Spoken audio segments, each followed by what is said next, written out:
welcome to SunRise Arabia webinar, and welcome to Walid Al-Alja, which is the CEO of Solarabic. Hi, Walid. I'm happy to be here with you. Hi, Walid, can you just say hello? And I think maybe you have a problem with the microphone. You can hear me? Yeah, I can hear you. All right. I'm very happy to be back with SunRise again. It's good to see it. Exactly. We're just having a very interesting topic today to discuss. I mean, you have been in the market for quite a long time now. We're going to talk about if matching increasing demand for data centers with renewables is feasible, is possible. Maybe you just can tell us about your first impression on the matter. Well, we all know the hype about data centers, what is going to happen in the world with all this AI. I think this region is trying to take a leading position in that, and that's something that makes absolute sense. We all know that we have massive renewable capabilities, solar, wind in some areas, coastal areas like Egypt, Morocco, Algeria, Tunisia, and we also have a lot of area, a lot of land, and that makes this region a very good region to be in a leading position in terms of applying renewable energy to data centers. Now, technology is improving massively. I'm going to talk a lot about technology. We have a bunch of experts to talk about it, but it seems that everything is falling in one place where we are going to see data centers being green, and this region is going to lead it, definitely. Of course, one of the main, let's say, target of this webinar is to investigate this is immediately technically feasible, because of course, especially new data center, they require a lot of high quality power, and sometimes renewables can be too intermittent or not too, let's say, reliable to comply with all the requirements that are needed for these facilities. Do you think we are already there in terms of feasibility? Well, number one, Emiliano, we have to keep in mind that this sector is still in the very early stage. So the growth is going to be exponential throughout the years coming. And today we have seen numbers that are extremely impressive. We see solar development at around $1. We see energy storage EPC prices going down in China to as low as 50 something per kilowatt hour, full turnkey EPC. That's an amazing number for batteries that are able to live for at least 6,000 cycles. So if you look at the financials of it, it looks amazing. And we also hear about the massive potential in the future. So we have the tandem technology for solar that is going to have massive leap in terms of efficiency. And we have the solid state batteries that are also going to develop the energy storage part as well. So with all this development that is anticipated in the upcoming 5 years and the massive demand, you know, I've read that data centers today only consume 1 to 2% of the total electricity globally, and it is expected to reach 6 to 7% in the next 5 years only. And I think it's going to be way beyond that in the next 50 years. So I think combining the development, feasibility, improvement, and the technology development with the demand, I think we are going in the right direction. I think it's impossible not to think that where there is increasing demand for energy, there are renewables. This is clear because they're scalable, they're easy to deploy, they're cheap, as you said, $1 cent per kilowatt hour in Saudi Arabia. Why should data center operators not look at renewables? Maybe, of course, we see a lot of opportunities. We all think this is the upcoming business, especially for developers, even for manufacturers. But can you maybe name a couple of challenges that we have ahead of us, technical challenges that we have to solve before we make sure this is going to happen? I think most of the challenges now are in the storage part, because the generation has proved to be reliable. It has been tested, bankable, banks love it, this region loves it, and things are fine. But I think today, the biggest challenge comes from the storage part, and especially when it comes to 24-hour stable power supply.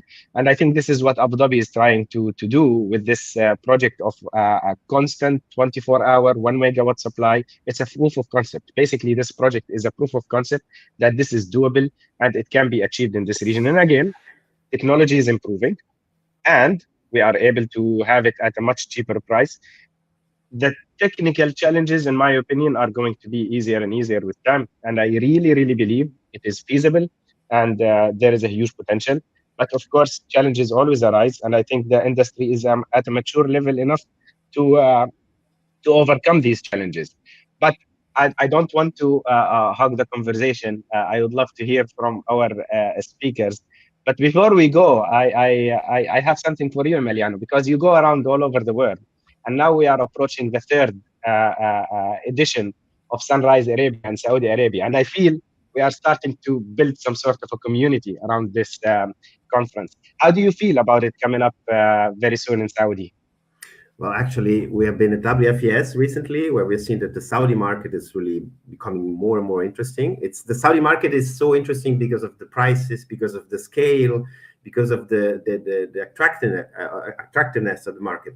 Everybody's looking at Saudi Arabia, and SunRise, what we've seen in the previous two editions, has been able to show how much this market provides in terms of innovation, in terms of investments. So it's volumes, even factories. Now we're seeing a lot of factories coming to the Middle East, and Saudi Arabia is one of these countries. We have in Oman and also the Emirates.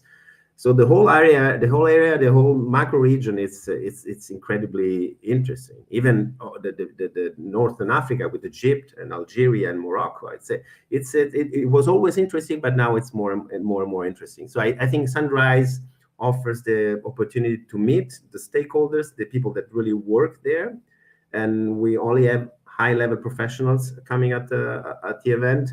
So we invite all the participants to consider coming to Riyadh on April 22 because it's really a community. I agree with you. We have built a strong community in the first 2 years, and now we want to make it bigger. So please, maybe you want to give your feedback on SunRise before we move to the first presentation.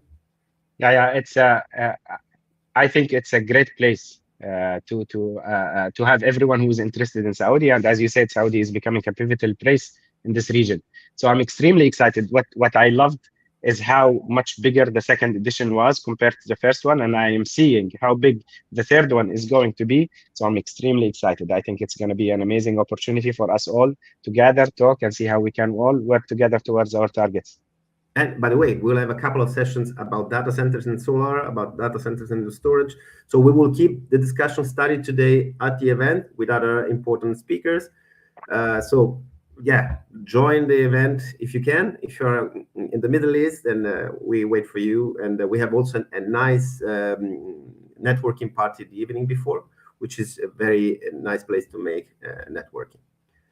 Yeah, so now we can move to the first presentation and to the first speaker. Let me introduce now Samira Nikzad, which is Director of Project Development at DataVault. DataVault is a developer of data centers based in Riyadh itself. Hi, Samira. Welcome to the webinar. Good morning and greeting all. Thank you very much for having me. Samira, we were talking about, of course, projects in the Middle East, projects in Saudi Arabia. There are a few announcements, especially in Saudi Arabia, about new projects with data centers. Some of them are will be reportedly linked to renewables. So how much is this, let's say, landscape real? How much of this will really come to life? Well, we are hoping all of it, of course, but obviously the projects and the business cases are being studied and to make sure that they are viable and the integration of the renewable is timely as well. But what I can say from what I see in total GCC and also especially in the kingdom is that integration of the renewable with mission critical infrastructure is the future. It's inevitable and it has to be done to make sure that the AI deployments are future ready and also we are utilizing a sustainable digital economy. And I ask the same question I asked Walid, feasibility. Is this immediately technically and economically feasible? Do you see that there are immediate good chances for renewables to power AI data centers? I know that there is an important distinction between AI data centers, which require high quality power, and conventional data centers, which are easier to eventually to provide with the renewable power. Yeah, I agree. I definitely there is good signs, but at renewable energy, doing it for the last 15 years, we have to understand that goals are achieved on gradual basis. We didn't jump into going with fully renewable cars, for example. We did it stage by stage. We switched cars to batteries, and then we provided them with green electricity and so on. And I think this is what we have to do exactly with data centers. We understand data centers are a little bit challenging in terms of the quality of electricity and the high demand they require. And I believe renewables will play a role from day one, and then it's going to expand its contribution with time. But at the end of the day, renewable energy and data centers are going to be combined in sentences a lot of the times. And this is why I also have to go to Samira and hear what she thinks. You talk about data centers all the time, and of course, you have a background of being green. How combined with the current conditions do you feel the two industries are becoming? Well, as you mentioned rightly, we are looking into a stage kind of introduction for the solar and the AI deployments. And this is only a time-bound situation. Obviously, deployment of the solar has to be there and available for the data center to be able to be commissioned and ready for service for the end users. From what we are seeing in the kingdom, especially, and also in GCC, the digital economy cannot be fueled by traditional fuel anymore, and because of its magnitude and because of its complexity, it has to be certainly coupled with renewables. And obviously, we know that one of the best features of the renewable energy, at least in Saudi Arabia, is the solar power. And maybe so just before we start with the presentation, just as a last thing, Walid also stressed the role of storage, and maybe that could be the critical point or the point where we could find more issues at the beginning. Do you agree with this, or do you believe storage may be not the missing link, but maybe the things where we should work more to? Absolutely, the storage and the solar power for data centers go hand in hand. The feature of this, the excellent feature of this, is the utilization of the BESS. In data centers, we usually have got two different storage streams. One of them is absolutely necessary for the data centers, and that is for load balancing.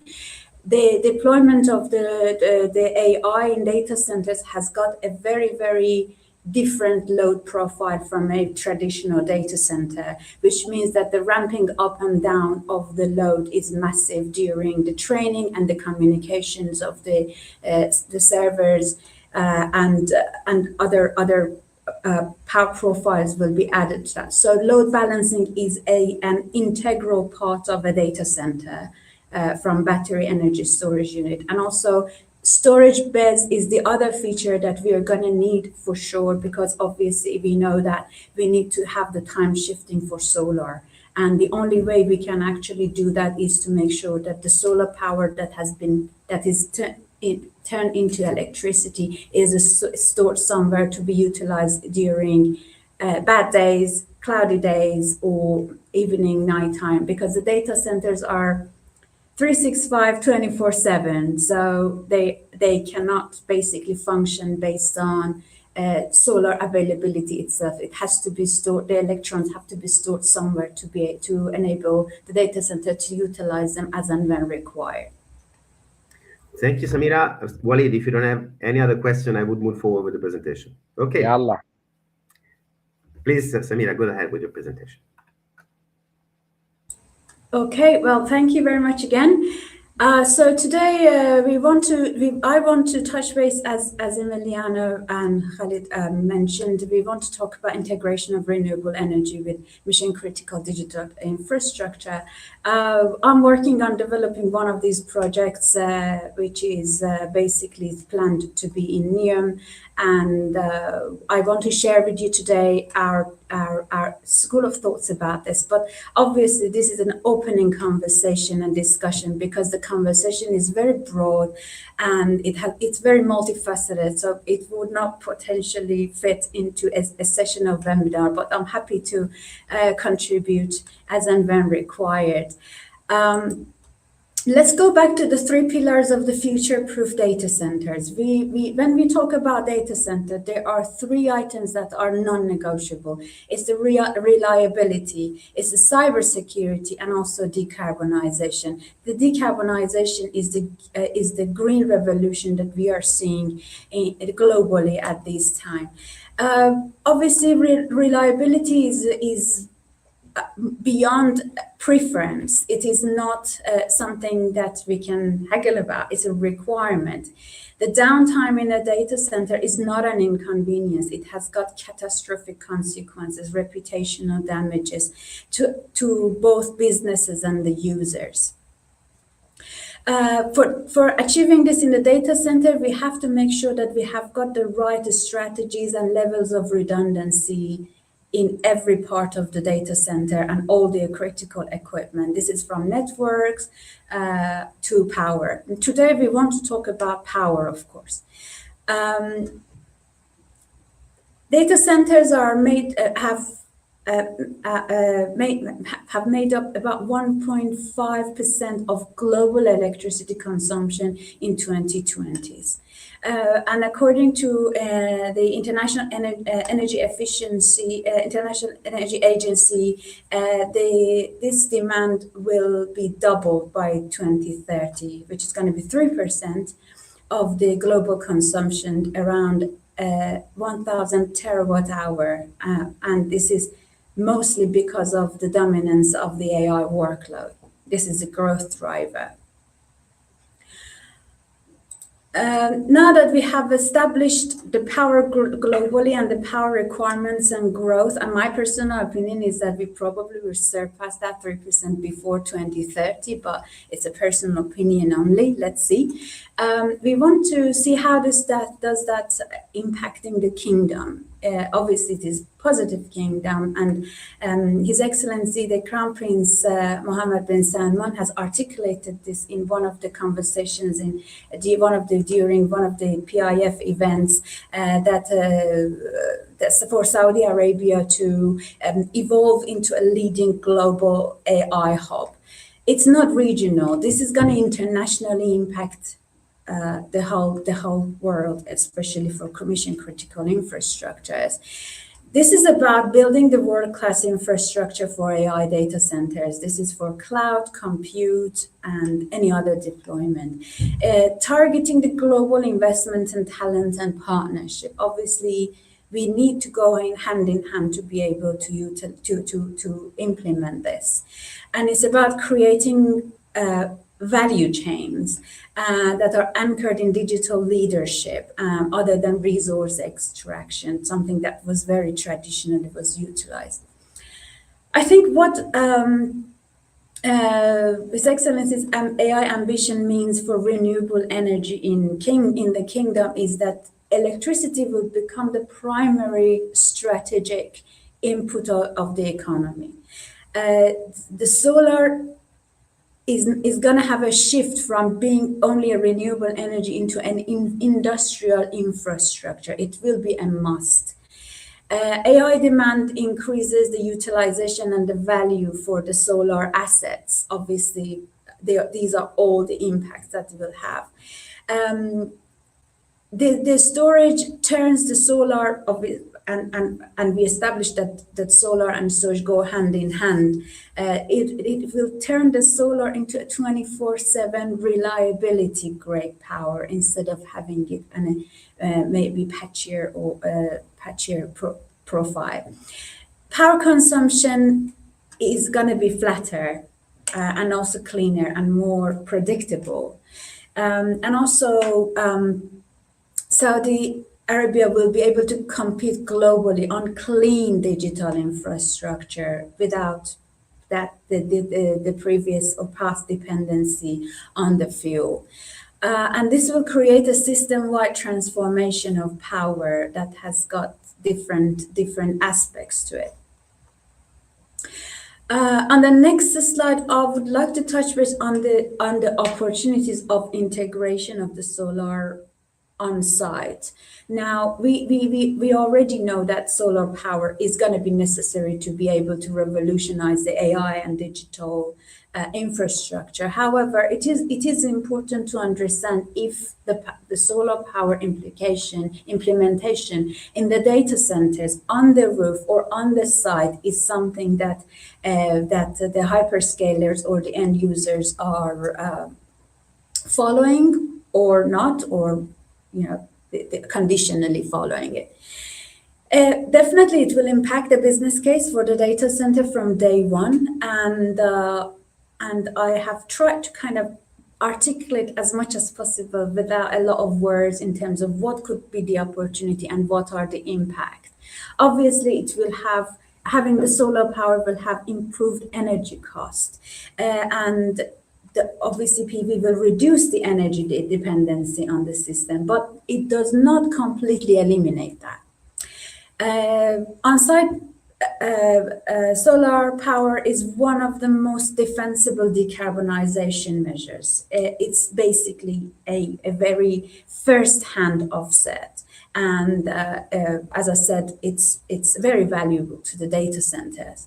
The solar power and solar panels maybe they power the servers from the power and electricity consumption, maybe not, but it will materially reduce the energy cost of cooling as well, because as we all have established before, the power and cooling go hand in hand.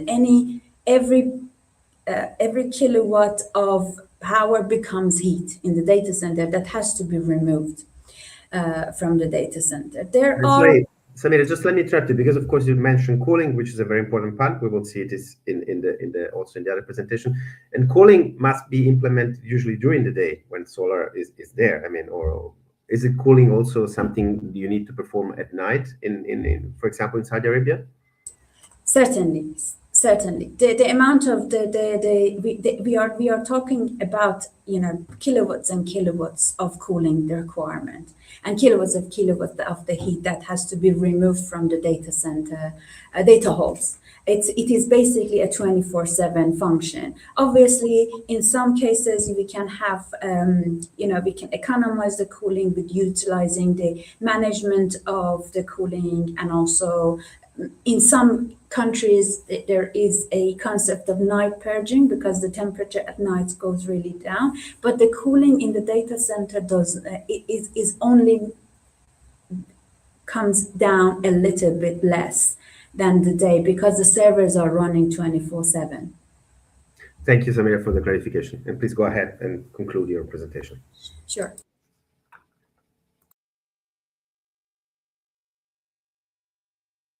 Sorry, I muted myself. So two more items on this slide from the takeaway is that it does not, the solar panel does not provide resilience, but it is a resilience multiplier when it's paired with the storage. And also, having solar energy on site is a strategic signal. It's a signal towards a sustainable digital infrastructure that is contributing to the economy. There are some examples on this slide. Some of them are implemented, some of them are only school of thought. For example, Iron Mountain, Emerson, and Kinetic Solutions are examples from North America. The solar arrays in these data centers are paired with the data center campuses to offset the energy use. Microsoft had a mention, I think this photo is from one of Microsoft's basically modeled roof solar panels on the rooftop, and there are some hyperscalers that are considering this part of their sustainability planning. Maybe the solar panel covers only a fraction of the total load, but it is still a win. In GCC, we have got the Khazna data center PV plant, and it's a commercial scale PV plant. It's think it's around 7 megawatts, which is a considerable number. And this is basically an example of an integrated plant that is licensed for generation as a generation asset that is tied to a data center. Now we have spoken about all the nice stuff and the opportunities. It is always good to make sure that we are realistic about the implementation. And in this slide, I'd like to talk about the challenges. In the kingdom, we have got some regulatory challenges. What it means is that the SEC for eligibility for the shifting of the or contracted load is capped to 30 megawatts. Now, the data centers are, especially the AI developments, usually when we are talking about 30 megawatts, like almost half of that load goes to the IT infrastructure, meaning that the data center capacity is going to be half of that, which is maximum of 15 megawatt. 15 megawatt data center nowadays is considered as a small data center. So it doesn't suit for the larger deployments because we cannot do energy billing and we are capped with 30 megawatts. The next problem or challenge we have got in the data centers regarding having solar panels in the data center is the space versus power. Now, and my peer colleagues can correct me if I'm wrong, but in a good day, the maximum PV solar power electricity output from a panel, so kilowatt, I'm talking about kilowatt per square meter per hour, will be probably less than 0.3 kilowatt hour per square meter per day. Now, a moderate AI dense zone in a data center utilizes about 30 kilowatt per square meter per hour. Basically, this is 100 times more than what is being generated, or more or less. As I said, these numbers are not written on the stone. They are basically all estimations and the estimated loads.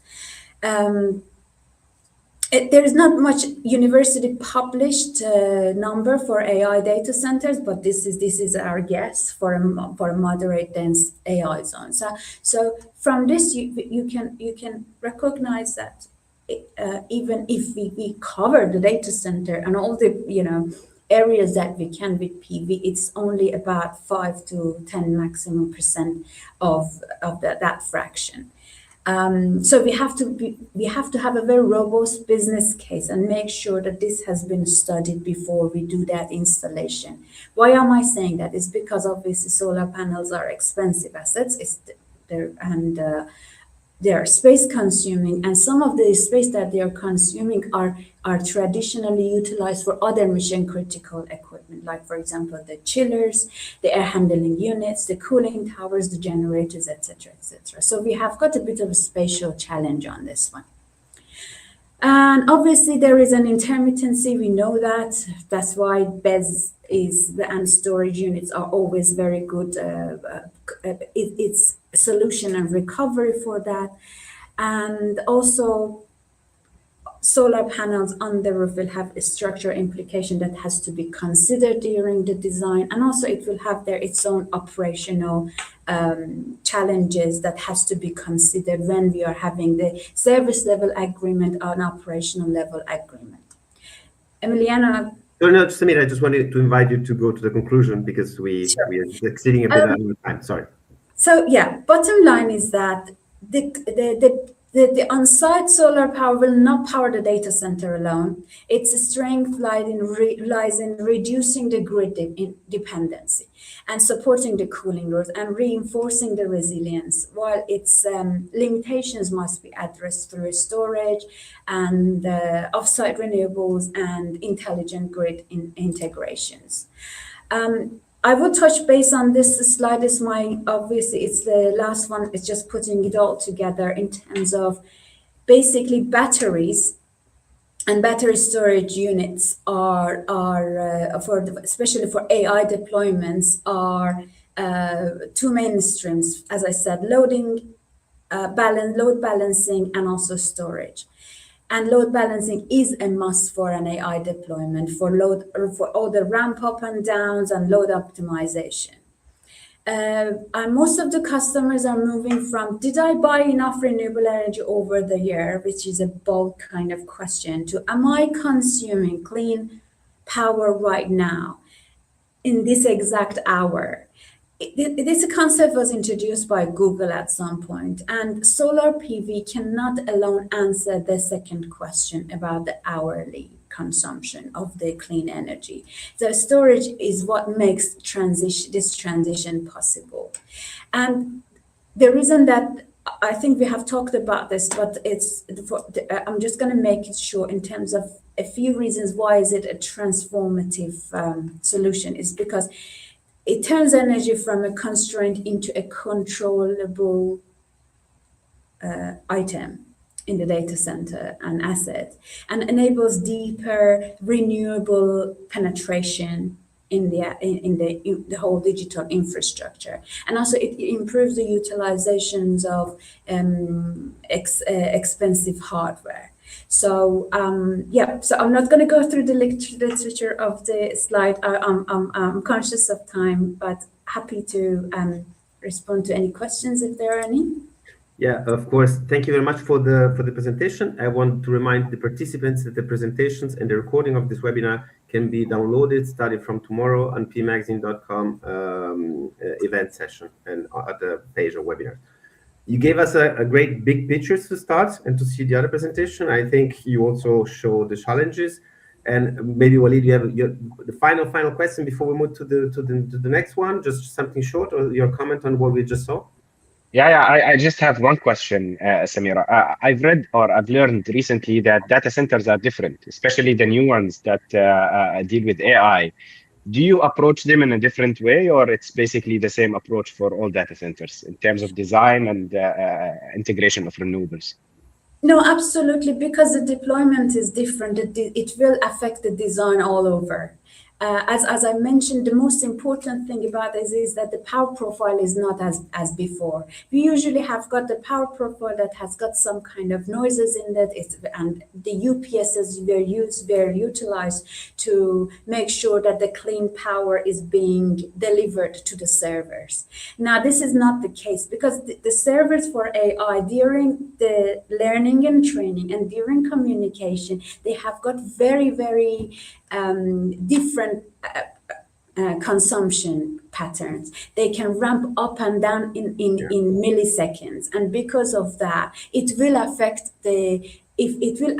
back all the equipment to the network. For that reason, we have to replace and this is obviously for bigger deployments as well. The UPSs must be replaced by some kind of battery storage as a load balancer. Obviously, the traditional UPS plus batteries work as well, but obviously because of the different nature of the deployment, we need to have more control in terms of making sure that the power is clean when it comes to servers, and also it does not create any kind of noise or harmonics for the networks as well. Thank you very much, Samira, for this final clarification. This is really helpful to continue the discussion. Please stay with us. We have a final round of questions and answers at the end. Let's move to the second speaker, which is Amira Al-Amaire. Thank you very much.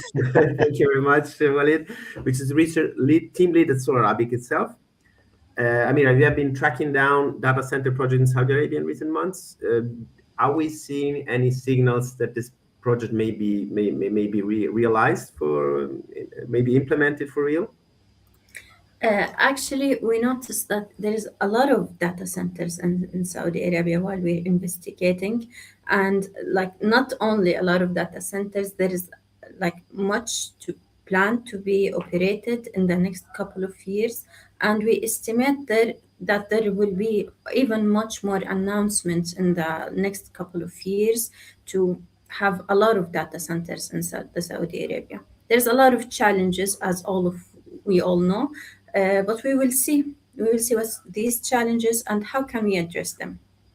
Yeah, Amira, out of these projects, any ones that emphasize on the use of renewable energy that are actually going to be built anytime soon? Yes, actually, there is a huge project that has been announced, but it's like I will not mention the manufacturer yet, but it's not been decided yet, and it will be one of its kind in the Saudi Arabia. We look Which is forward good to that. news.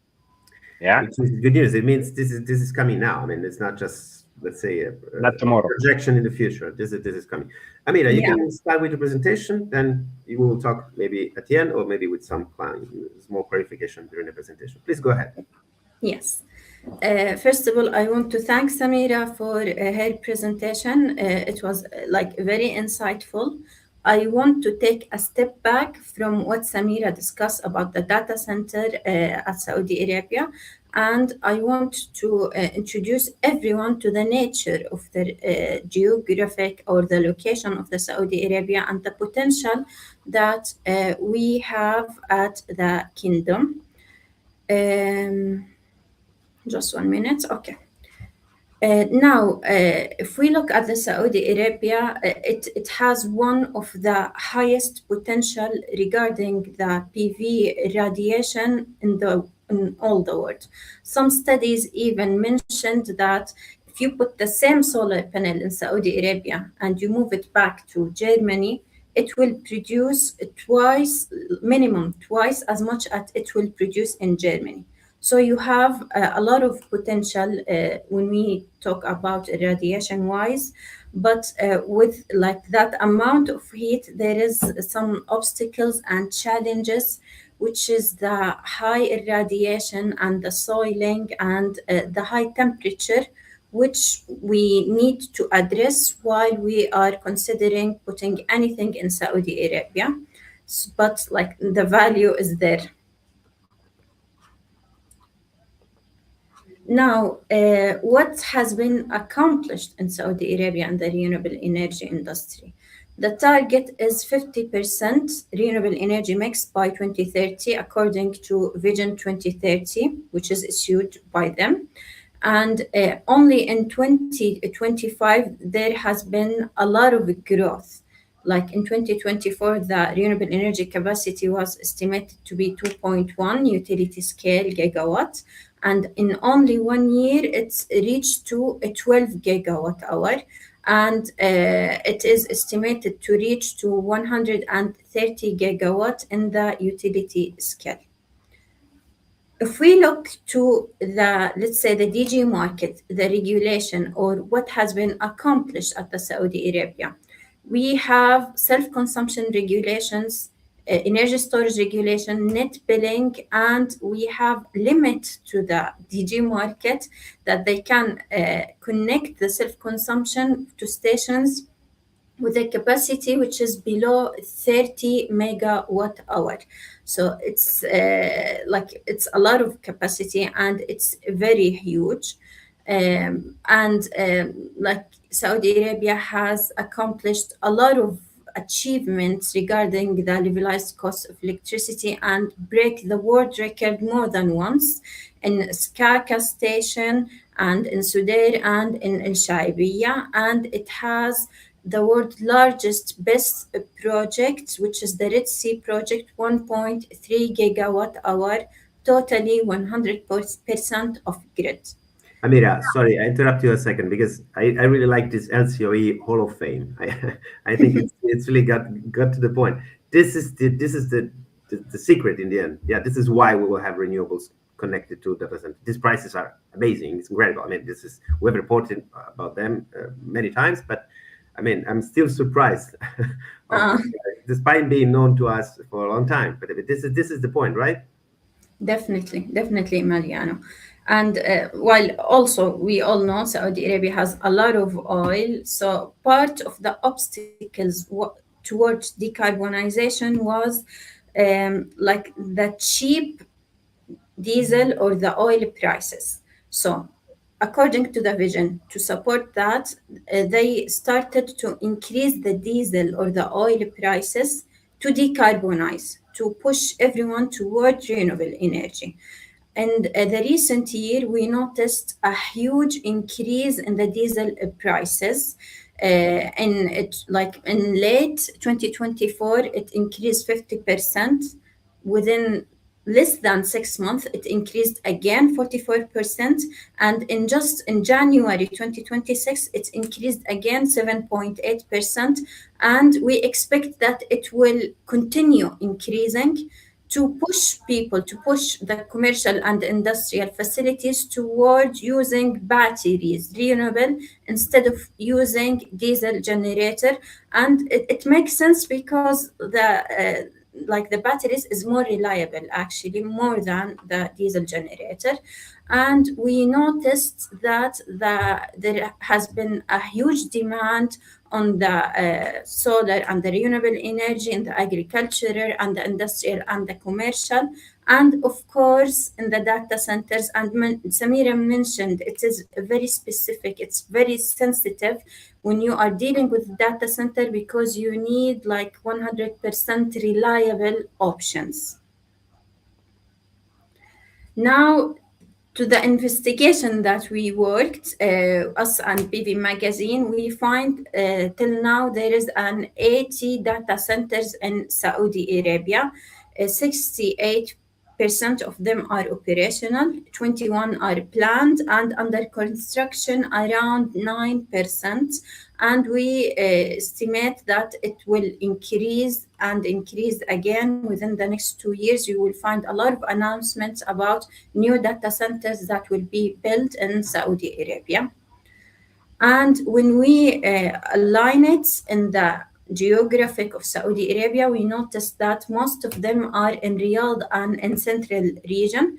And next to that, we can find that in Jeddah and the western region, they have a strategic getaway for subsea cables. So they need data centers. And then we have in Dammam and Neom at the north after that.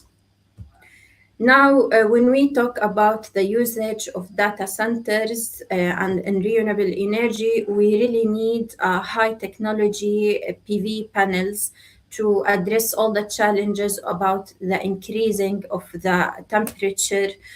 We need a very reliable battery storage, and we need cleaning actually robots or cleaning methods that can help increase the reliability of that station and make it more efficient in use.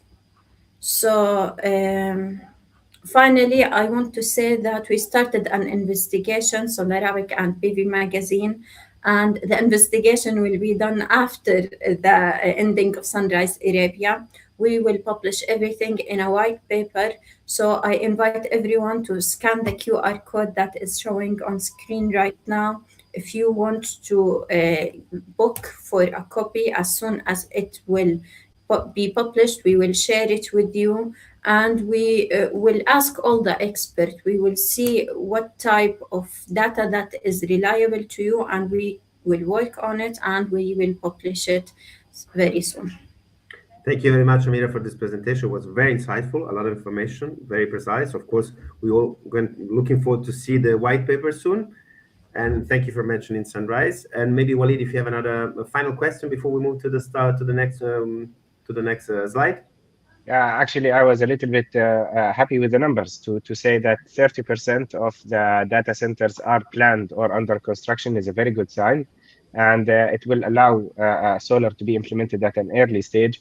And I've heard that there is an advanced discussion to treat data centers differently and to get them out of the limitation of 30 megawatt hour, the 30 megawatt cap by SEC. Hopefully, if that works as well, it's going to have a massive impact. And I've heard again that energy storage is definitely going to be the key word in order to avoid this challenge. So we look forward for massive growth in the upcoming few years. Thank you, Amira, for the brilliant presentation. Shukran. Thank you again, Amira, and thank you, Walid, for stressing again, as it was in Samira's presentation, the importance of storage in the whole picture. So we will need storage for sure, and efficient storage, high-level technology. That's what it's needed to to make sure this is going to come. Let's move to the third presentation. And now I invite on the virtual stage, Edgar Abu Khair, which is Technical Service Manager at Jinko Solar. Jinko Solar is a producer of solar modules based in China, which has a big market share in Saudi Arabia and the MENA region in general. Hi, Edgar. Welcome. Hello, Emiliano. Hello, Walid. And hello, everyone. Thank you for SunRise team for having us for the third year, for its third edition. And we are very pleased to be happy here joining this webinar with you guys and highlighting a new topic, which is the data centers. I cannot see my presentation. It will come in a while. Just have a couple of questions before we start. Jinko has been active in more than a decade in the region, so it's a big market share. Is anyhow involved in some project with data centers? Do we have any discussions with the data center developers for projects in the region? Yes, actually, yes, we have. We are planning to ship very soon one big scale project used for data center. Mainly, it will be in Abu Dhabi, and we are in some discussions also for some projects in KSA. So we hope, as Amira said in her presentation, this 30% it will involve some solar panels installed either on the rooftops or on ground mount for data centers, and we are looking forward really for this type of market, which is interesting and which is also included within the Vision 2030 of Saudi Arabia. So we look forward for this such applications. You know, Edgar, I'm not gonna focus a lot on the market. I know you cover more the technical aspects, but I have a very interesting question because now with the push to localize data centers in Saudi Arabia, there is also a push to localize everything around it. And I know Jinko Solar has done brilliant steps localizing their production in Saudi Arabia. Any updates you can give us there that are not confidential at that stage? Well, at that stage, we can say that we are almost in the final stages of the discussions for the factory. It's all settled. The construction is yet to start. There has been some quite small delays because, you know, it's sometimes hard to finalize everything with the government and with all the parties that are involved, especially that it's a joint venture between Jinko Solar, PIF, and Vision Industries. So all the parties should be fully agreeing on all the aspects. But we hope that soon the factory will start producing and we will be having solar modules made in Saudi to fit the market demand and also the localization demand. Yeah, speaking about data centers, we need very efficient solar modules, Edgar. So we need efficiencies to go beyond and far. Yes, for sure. This is why we will present now our latest product, which is the highest efficiency product. And I will also give a brief about all the main parameters and technical aspects that we take into consideration to provide our clients with not only the best and efficiency, but also all the aspects that need to be considered, especially in Saudi market and Saudi weather, since we know that it's a very harsh condition weather. So we should be able to fit the demand and the reliability of such weather conditions to provide the best reliable panels. Thank you very much for this quick introduction, Edgar. I invite you to start with the presentation, and then we'll come back to you as soon as you're finished. Okay, great. Thank you so much again, PV Magazine and Solarabic for this webinar. So as Amira and Samira said previously, now solar is not only a decarbonization tool, it's an infrastructure for data centers, and also the need for renewables not only include the need for solar, it include also improvements in the products, improvements in the technology. So this is why, starting with an introduction about Jinko Solar, we are leaders in the market in the solar PV manufacturing. And this year we are celebrating our 20th anniversary with a total 400 gigawatt of global shipments in the modules since we started in 2006, and 6 times number one in the global shipments with a total global market share of 15.5%. So I'm very proud to share those numbers with you to show you that the demand in the market is growing a lot. The demand for solar for any applications, including the data centers and including many other applications, especially in Saudi Arabia. And this is why I will take the advantage in this presentation to launch our newest product, which is called the Tiger Neo 3.0. And I will show you the main parameters that we are improving and enhancing in this product to be able to fit in all kinds of applications in Saudi, and specifically for our topic here for the data centers, starting from the power, which will reach 670 watt with the standard dimensions of 2382 by 1134 millimeter and the maximum efficiency of 24.8%. And if you want to come back 10 years ago in 2015, the power per area or per meter square of the module used to be around 150 watt per meter square, while now in 2026 we expect that this power will reach almost 250 or even more watt per meter square. So this is a huge improvement in the solar panel technologies, a huge improvement in the panels that are being deployed. And this will also, in case we have any challenges for data centers in the area, we are able to fit them with more efficient solar panels and a smaller amount of area needed. So I will start by the first parameter that's taken into consideration, which is the bifacial factor. So the bifacial module started to be introduced to the market with the PERC technology like before 2020 or 2021, and the bifacial factor used to be 70%, which is the additional amount of energy that's being generated from the backside of the module, which is free of charge. And every 5% increase in the bifacial factor can achieve more than 0.6% in the yield generation gain for a ground-mounted project. So now with the Tiger Neo 3.0, we are able to achieve 85 plus or minus 5%. So this increase in the bifacial factor will improve the energy yield of the project and will also improve the total savings of the project. And if you want to take an example, because we know that for every type of ground or for every type of rooftop, the amount of reflected light will be different. So if you see the graph on the left, showing some numbers about the different types of ground, starting from the water and reaching the white paint. And here I'm including a comparison between the TOPCon technology, which is being used in our Tiger Neo 3.0, and another technology called the back contact. And we see that if we have a 75% bifacial factor for the back contact and an 85% bifacial factor for the TOPCon, we can see a difference in power, additional 10 watt for the TOPCon technology if you are only using panels installed on a white paint roof. So imagine how much this additional 10 watt will be able to generate additional electricity for the data center or for any other application. The next parameter that we want to highlight is the efficiency. So we all know that the efficiency is one of the most important benchmarks that the industry is using. And in all the data sheets of the PV modules, the efficiency that's being used is for the front side of the panel.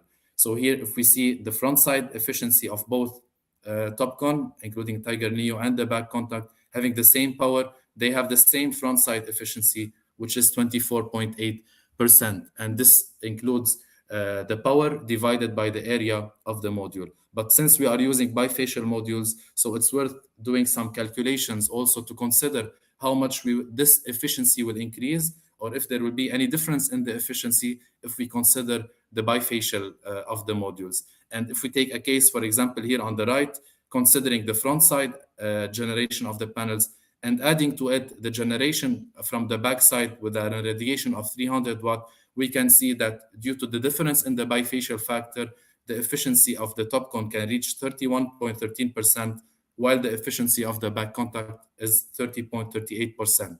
So this is including the front side and the backside generation, and this will also directly impact the total generation of the project.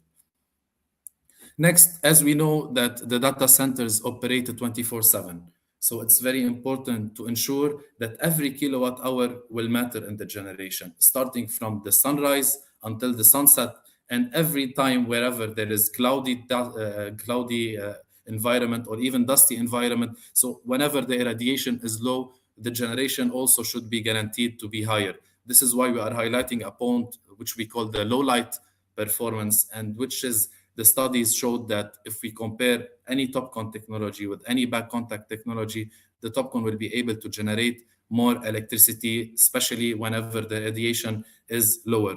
And this will include a difference between 2 to 3% in terms of relative efficiency, but in terms of generation, it could reach 7 to 8%. So this will all impact directly the total annual yield or the total generation of the solar panels for the project, and it will also increase, it will decrease the dependency on the grid and increase the total energy yield of the panels.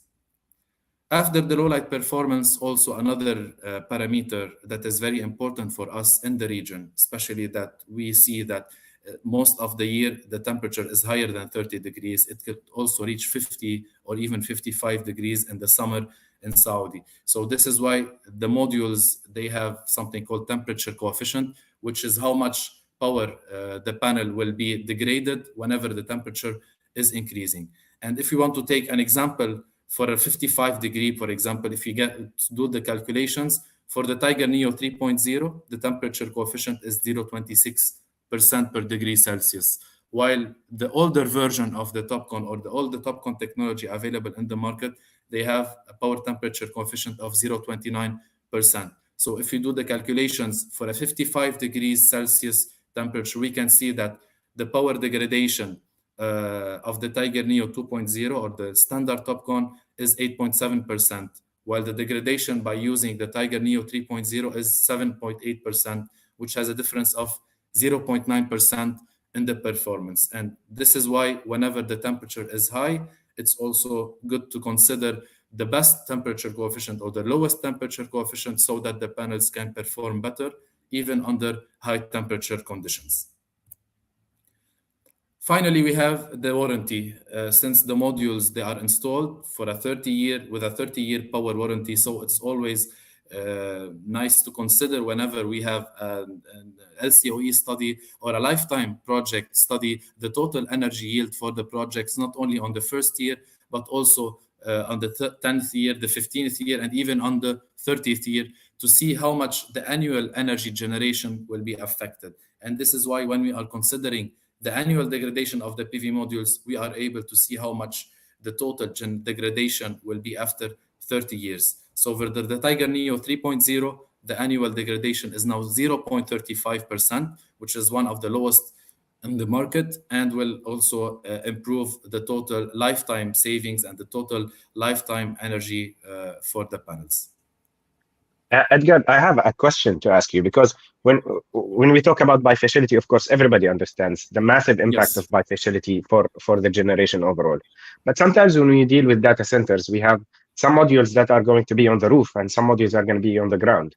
And the modules on the roof, there is not much return coming from the bifacial impact, because the modules are very close to the structure. It has sometimes even a little bit of additional challenges like extra weight, maybe higher temperature because of the backside not being as heat dissipating as the back sheet. What is the argument of not having a monofacial option that can be used for specific? Maybe Jinko Solar sees something that overcomes these challenges. I want to hear your feedback.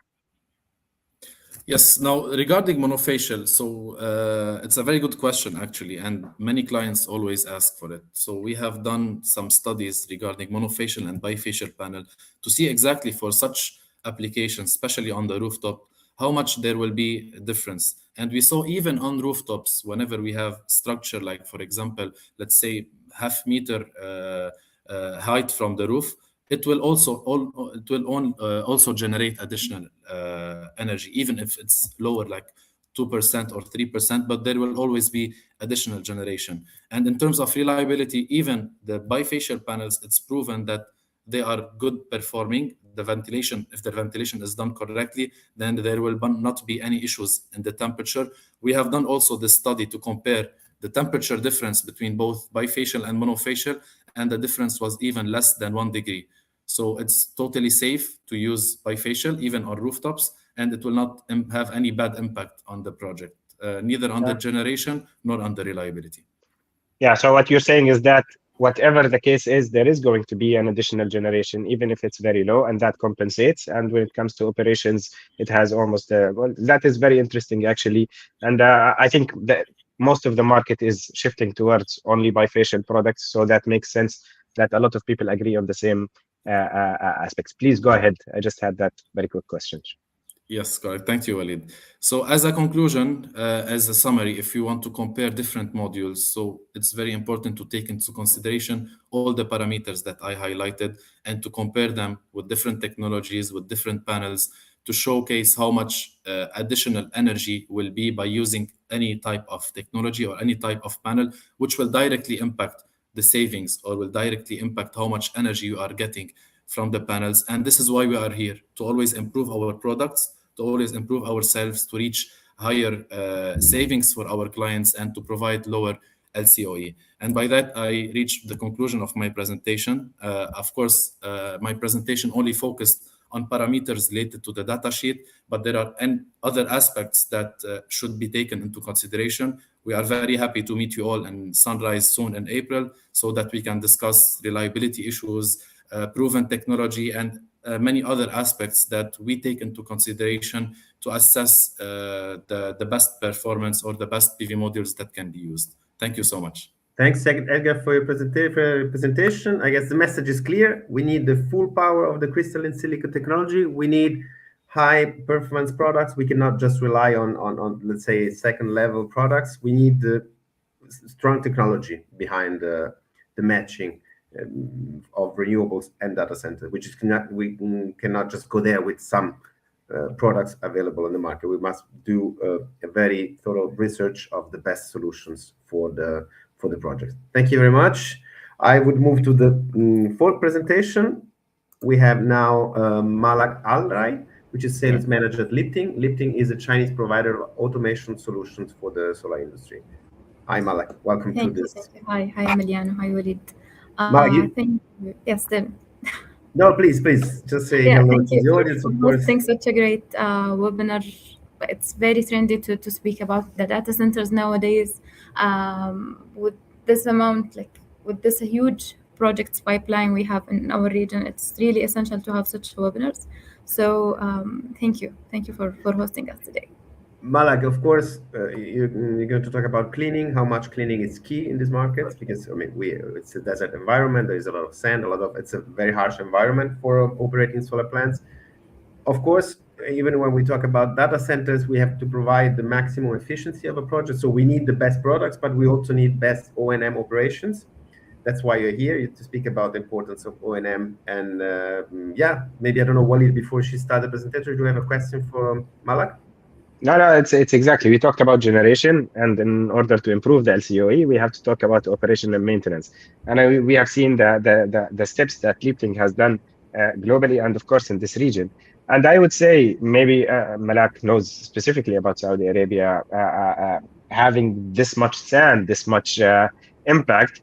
How important do you think is robotic cleaning, and what is the actual impact that you promise your clients, specifically in projects where it's like a data center in the middle of the desert, it's a little bit away from the city, where it's not easy to accommodate operation and maintenance? So let me answer it by another way. Usually when you don't have cleaning, you will have daily, I'll mention it again later, around 0.5 to 1% reduction in the power generation. So accommodatedly, by annually, you can expect power lost by 30%, up to 30%. So this is quite a huge number to lose from power stations, from utility projects, even from smaller projects. Going to Lifting, what we do promise our clients with using robotic cleaning will give you, let's say, minimum of 99.5 generation from the power plants. Recently, we got even higher percentages requested by our clients. This is from the power generation side. We will have another aspects, we will speak about them later, considering the cost reduction that you will have, the technical parts and the technical impact we will have using the solar robotics. So mainly we promise our clients with such numbers. Please, Malak, if you can, if you want to start, please, just so we can just move to the final part of the webinar. Thank you very much. Okay. So just wrapping up what our colleague said, I don't know, will you share that? Okay. So as you said earlier, globally data centers is coming, as mentioned by Samira, as mentioned by Amira as well. There's a main interest and pipeline that is hosted by our region. So as mentioned earlier, with more interest in hosting these data centers, solar projects for sure are coming and being deployed to the region. With this demand, and as mentioned also by Walid, that 24-hour generation is requested nowadays. As one of the recent projects in UAE was mentioned, it's called Round the Clock, RTC, where they are promising to have 24-hour of power generation. So you see, with this amount of demand, with this amount of promising, the cleaning is quite essential. Each kilowatt, as Edgar also said, it's really important. So we are trying kind of to generate as much as possible from each power plant. So firstly, just again, Lifting is a global solar robotics company. We are focusing on automating as much as possible from the solar operations that are happening inside, starting from cleaning, installation, and even inspection. So today our matter should be about cleaning. And as we said earlier, digital infrastructure requires more power than usual, which is also requesting power that should be available all the time. AI, data centers, all these demands are pushing it to have higher electricity demand. Like we're pushing this to a new even level from solar. So solar nowadays, as you see, it's increasingly used to meet these demands. And for such applications, reliability is quite core interest for these projects. Reliability, availability are quite critical requirements. In other words, let's say stability in these power stations matter as much, let's say, as possible of the peak power generation we should have in these projects. So mainly we are blessed here in our region to have higher irradiance in the region, but nothing is really perfect. So these desert regions are coming with higher irradiance, but it's coming also with the high soiling rates. It's kind of okay because we have our solutions as well. So dust, sand, pollution, all of these accumulate together, and it will affect the PV modules. Without effective cleaning, we can expect power loss, as I mentioned earlier with Walid, 0.5 to 1% losing from our power generation per day. And this will accommodate annually to between 15 to 30% annual loss without even without considering any other things. It's not even only about, let me jump to the other slide. It's not only about the power generation losing itself, it's how it affects the modules and the power plant in general. So directly or direct effect, we can say it reduced the energy, it reduced the performance ratio, but there are unfortunately also another hidden impacts for the soiling. It's not about only losing the power, but speaking about hotspots, speaking about faster module degradation. So we have too many things to worry about without the cleaning. And overall, over time, with these things taking into consideration, this will affect the operation and maintenance cost. This will affect the LCOE cost also on the overall power plant. So we need to take real action, urgent actions to solve these critical projects problem. So what is the current or how we are solving this? In the past, there was usual or traditional cleaning where you have the manual or manual labor cleaning when you have the laborers with water, with hoses doing the cleaning each few days. What is the challenges for these things? You can expect high water consumption because manual cleaning should not have only like the dry cleaning. You will have water cleaning. You will have some labor safety risks. You don't know what happens inside. If they are doing cleaning at night, if they are doing cleaning, they will not be able to see everything. If they are doing cleaning during the day, it will affect the modules. So we're speaking about different safety risks on the modules and on the system and on the people themselves. Beside that, if we are moving all of these on site, we will have limited frequency of cleaning, because large sites, let's speak about 100 mega, not even the large gigawatts that are happening now. If we are considering manual cleaning with the water, you cannot do it daily because you don't want to consume a lot of water. You cannot do it daily because for such a huge plant, you need like a huge number of people to do this. So it's either it will take you each round or each cycle of manual cleaning should take around 20 days. This is the average number we are speaking about.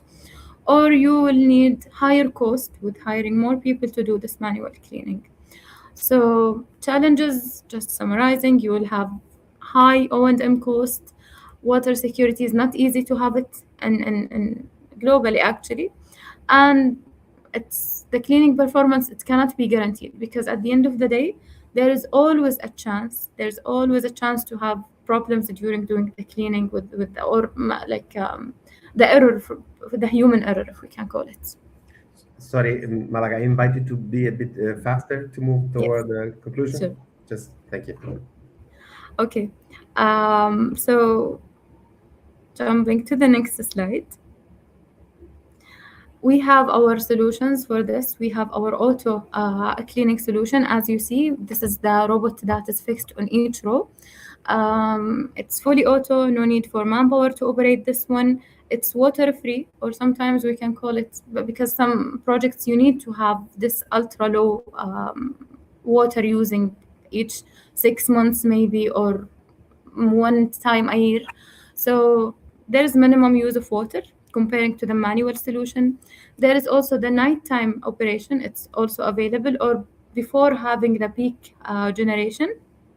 So that will lead to not have any interruption during the peak generation. Your modules will be ready to have the full generation. Your modules will not have any robot moving while it's having the generation. So you'll not have any shading for that one.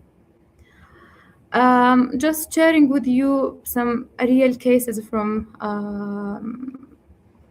one of our projects. It's not simulation. Can you help me, Emiliana, to run the video, please?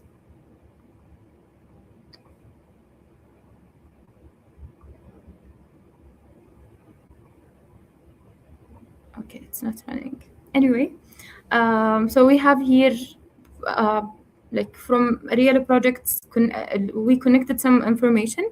We did some studies. We did some comparison. Energy yields using the robotics cleaning will increase between 5 to 15%, depending on the cleaning frequency, depending on the site conditions. The operation and maintenance cost should be reduced minimum of 20%. So we're speaking about 20 to 40% cost reduction when you use the robotics cleaning. Water saving should be around 100%, depending on the scenario that we will do the cleaning with. If the client requests actually to have one round of water cleaning or wet cleaning a day. And typically the payback period should be for such systems 2 to 4 years, while the overall system should be running 25 to 30 years. So we're speaking about almost free cleaning for the rest years. Why this is important, wrapping up quickly, why this is important for the AI and data centers. As I mentioned earlier, each kilowatt important for all of the data centers generation. We should have low risks. We should save the water. We should even look on the other part of the energy, or saving the climate. Using dry cleaning robots will help to reduce the water consumption, which will have direct effect on the ESG. And yes, here it is. Thank you very much, Malak. Sorry for pushing it, but we're running out of time. We will take it back in the SunRise. We will take it with another presentation. Exactly. We will show another amazing solution at that time. Exactly. If you want to know more, just come to SunRise in Riyadh on April 22. Exactly. Let's move to the final slot. We have now Markus Schrauf, which is the CEO of Fast Renewables, which is an independent power producer based in Riyadh. Hi, Marcus. Welcome to this part of the webinar. I was really looking forward to talk to you because, of course, we have seen the tremendous opportunities, all of these interesting slides and these numbers. It looks like this is really exciting, but of course, you are a builder, someone that puts the hands on the modules, on the structures, on the inverters, and that have to put them together into something working out, providing reliable power. That seems not to be so obvious, so easy to make. What do you think? Hi, Emiliano. Thank you very much. Look, I'm possibly a bit more pessimistic than the colleagues. Obviously, there's a lot of talk about, new green data centers, especially here in Saudi Arabia and the wider Gulf. I don't see the actual implementation of all these data centers happening as fast as everybody is saying, number one, right? And number two, when we talk about green data centers, look, I mean, we have the colleagues before mentioned that there's a number of non-negotiables, right, to have green data centers. Number one, reliable power supply and reliable clean power supply. We are simply not there yet. And we know the grid power is not decarbonized enough in the Gulf yet, number one. Solar PV alone, standalone, obviously cannot provide the power, even with BESS. You are not providing that stable base load that a green, so-called green data center really needs. So yeah, I don't really see that happening, not in the near term. Midterm, well, I hope for 2030 plus, but not before that. Does it mean we will still have seen renewables being hybridized with conventional energy when it comes to data centers, or that's the only way? Indeed, this is the only way I believe that that can work. But then we don't have green data centers, right? Because if you look at conventional power, and I think still more than 80% of the grid power, for example, in Saudi Arabia is conventional and is by determination, so not green, right? But sorry, that would be my question. Is that so important that we have a full green energy? I mean, even if it's solar and solar just providing a big part of it, I mean, what's the problem? I mean, that would be my I agree with you on that one. Does it have to be 100% green? That's, I think, a question of definition, right? What does the leadership here and in the neighboring countries want to achieve? What do they want to be able to claim? And what do the owners and operators of the data centers want to claim? It's really a question. I mean, where does green really start? Where does the definition kick in? But I mean, because I mean, maybe we could also change a little bit what was said before. This is solar is a great decarbonization tool, and on top of this is an infrastructure. I would turn this completely. I mean, I would say solar is an infrastructure which is also green. I mean, so which means we can use the infrastructure as we use any other infrastructure, regardless on how much green it is. Of course, solar is very green, but I mean, how much is that important, this definition of pure green? Or maybe, Walid, this is a question for you too, David. I don't know your opinion about this. Yeah, well, I think it's all connected somehow. I think Marcus also agrees. It's all connected. You cannot have one without the other. And sometimes I sit and think to myself, is it easier to decarbonize data centers than decarbonizing the grid, or is it the other way around? You have to approach it. But what Saudi Arabia is doing in order to decarbonize the grid is massive. We all know, we see gigawatts being installed every year, injected, and massive energy storage systems to support the distribution network as well. I think 30 gigawatt hour or something similar. It's massive. So I think Saudi Arabia is actually taking serious steps into decarbonizing its network, its grid in general, and that definitely is going to support whatever the definition of green data centers is. But my question to Marcus, even with those technical limitations, don't you think there is an actual economical, feasible opportunity for IPPs in Saudi Arabia, such as yourselves, to work closely with data centers into decarbonizing as much as possible of what's available today? As much as possible, yes, but we will never be able again to fully supply a data center with PV BESS clean power, because the other issue that we have is space, right? We were actually looking at a couple of data centers here that they are building, and we simply don't have enough space, right? Because where do you want to install the solar panels? Because the thing is, as you know, here in Saudi Arabia, we have very restrictive regulation, right? Behind the meter, maximum 30 megawatts, right? And no wheeling.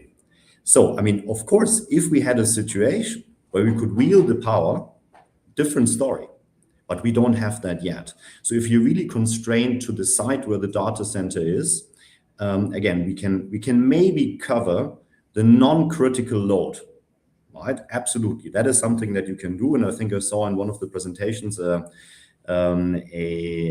photo of, I think, what was a data center with some solar panels on the roof there.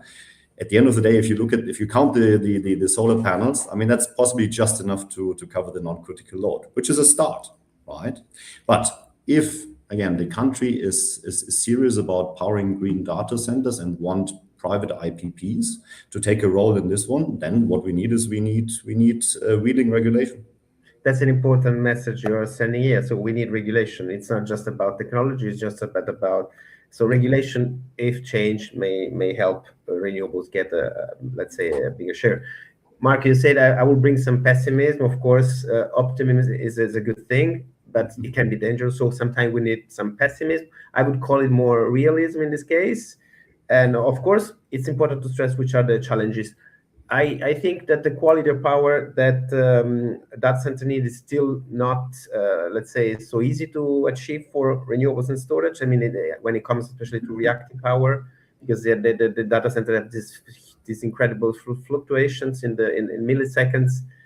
Do you think it will take a long time for PV and storage to get there, to make sure also this fluctuation can be addressed, or this will be a chronic issue in the future? My personal prediction, not before 2030. We will be able to address it, but it will take a while. But at some point, renewables and solar will be able to do that too. I mean, maybe because, I mean, also because of the price. We have seen this Hall of Fame before, which was showing these prices. I guess with those prices, you should find a solution to make sure these prices are reflect also on a project. No, totally agree with you. I think technically speaking, absolutely doable at one point in time. And as I said, my prediction is 2030. Price-wise, look, I mean, if you just hear the news that came through last week from China, that module prices going to be significantly higher from 1st of April onwards. We need to see what the wave is going to look like over the next, few months and years. It will become challenging. At least in the short term. But if we think that what we've seen until recently during last year on the module side, and then obviously on the BESS storage continued, lowering of the cost there, then price-wise, yes, of course, it will also be feasible. And, obviously, as we all know, the electricity tariffs in the Gulf need to go up because subsidies will have to come down.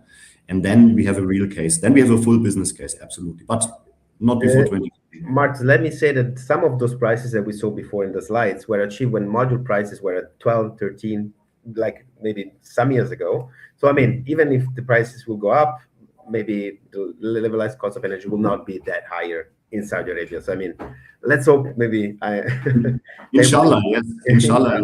Exactly. Maybe just you want to, because I know you have to leave, just maybe just make your conclusion, because we move to the final round of questions and answers. Maybe you want to conclude? Look, my conclusion is that data centers or solar PV plus BESS for data centers is an interesting topic.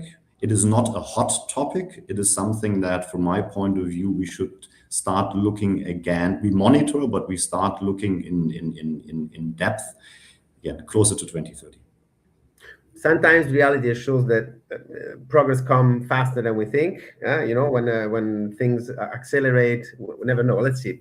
I mean, I still think this is a hot topic, and that's why we're also devoting two of our sessions maybe at SunRise. So then at SunRise we will go much deeper. Of course, you will be invited, of course, Marcus, to provide also this kind of really you both here together, which is something we really want to have, because we want to be sure that things are doable for real. So I'm happy to be proven wrong. Yeah. exactly. That's what we hope. Yeah. So I'll see you at SunRise. Thank you very much. Thank you. See you. Bye. We now invite the other speakers to come back on the virtual stage for the final conclusion. Walid, maybe you want to, I don't know. Yeah, I'm gonna take the lead with one of the questions that I received. It's for Samira. Samira, the question is from Angie Toda, and we're talking about solar. But of course, you have to combine solar with other technologies as well. Are you also keeping an eye on wind energy, for example, or green hydrogen applications in order to decarbonize your data centers? Well, you touched a very important point here, because the project that we are developing has got the power profile that is the combination of all. Obviously, as we mentioned, solar is not available at all times during the day, and also some seasons we have got little less yield than others. And Saudi Arabia is blessed with that, from the regards of being able to supplement and complement the solar power with wind.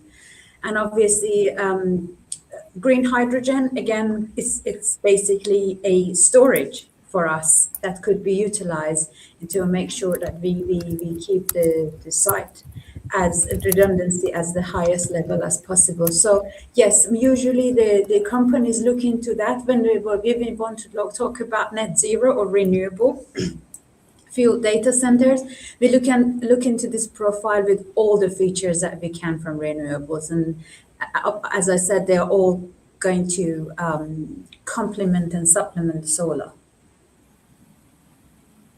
Yeah, we look forward for the combination of all. I think we all have to work together, definitely, to make this happen. There is enough challenges for all of us, so we have to all work collaboratively. I will take one more question, Emiliano, and then go back to you, because it was a very interesting topic what Marcus mentioned, and I'm going to go to Edgar in this regards. Edgar, we're talking about an industry that we are going to develop throughout the years. We're talking 2030, 2035, next 20, and so on. Today, JinkoSolar is at the TopCon Neo 3, which is the best technology that has ever been produced by the company. Can you give us a hint about what is expected beyond that? What are we talking about in the 2030s? Are we talking about heterojunction? Are we talking about tandem technologies? What real improvements are expected to overcome one of the major challenges, which is area, for example? Yes, no, actually, Walid, we all know that the efficiency of the crystalline silicon is almost we are almost at the maximum theoretical efficiency for the crystalline silicon. So we will not be able to improve anymore. And already our R&D team, which we are doing a lot of investment in this part in China, and we have more than 2,000 people only working in the R&D, already started this work like 3 or 4 years ago. And we can see in our projection for the cells technology that we are already achieving world records in terms of efficiency for the tandem solar cells. So this is where we are most focusing on, tandem cells combining perovskite with the N-type TOPCon that we are already using to be able to achieve more than 33, 34% cell efficiency. So this is our plan mainly until now. How soon? Now, 3 years ago, we used to say that it will be in 2026, but since last year or 2 years ago, it was postponed until 2028. So we hope that it will be ready by 2028. We know that there are many challenges still especially in the stability of the perovskite. We hope those challenges will be solved by then, so that products can be ready for mass production and will be fully reliable and can be used for the whole lifetime of projects. Maybe 1 kilowatt module is coming soon, Yani. Let's hope so. Yeah, exactly. But I mean, I can confirm that tandem is really not coming tomorrow, but why not maybe the day after tomorrow? I mean, this is being developed at such a big level from all manufacturers, a lot of research institutes, and the reliability is also improving. Maybe we don't have till 20-year lifetime, but it may come. And there are some manufacturers that are ensuring that this is coming in 2028, 2027.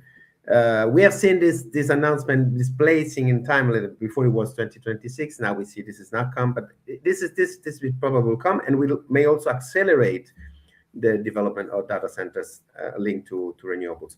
But Walid, I have to ask one last question to Malak, of course, because I mean, innovation is also coming on the automation side. How much automation may also help the data center business tied to renewable improve? Yes, so as we mentioned earlier, we are looking to automate as much as possible from all the operations and power plant. So currently in the market, we have few solutions. The installation robot, which is helping with the high demand and the short timeline for installation. This is currently in the market. We're speaking about inspection robots because I know there is drones in the market, but it's not always allowed to use the drones there. So we have also our robot there. And whatever solution we are speaking about, we just must keep in mind that this is fully auto, no need for manpower to be there. And by next year, hopefully, this is kind of confidential, but expect more automation for the installation site for the power plants. Because, for, I don't know, 3-4 gigawatts, if you need to add 1 giga on them, you need to add 2,000, maybe 2,000 people to do the installation. So we are helping on this part. We are keeping high efficiency. We are keeping more safety and automate as much as possible. Thank you, Malak. This is the final message from the discussion. Innovation is also happening within the PV sector, within the storage sector, and this may also help accelerate the transition towards clean energy data centers. Before we conclude, Walid, just we had a lot of interesting questions. We couldn't ask them all because I mean we ran out of time. We exceeded our time because this was so interesting. But if you want this question to be answered, just come to SunRise. You will meet all these experts. You will meet other experts.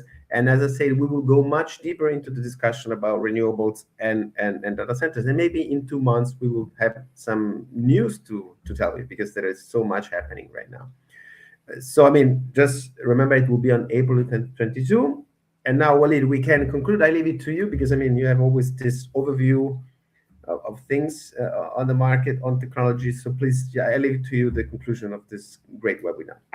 Thank you very much, Emiliano. I don't have much to add over our what was mentioned by our speakers. We discussed this in a decent matter. There is a huge potential.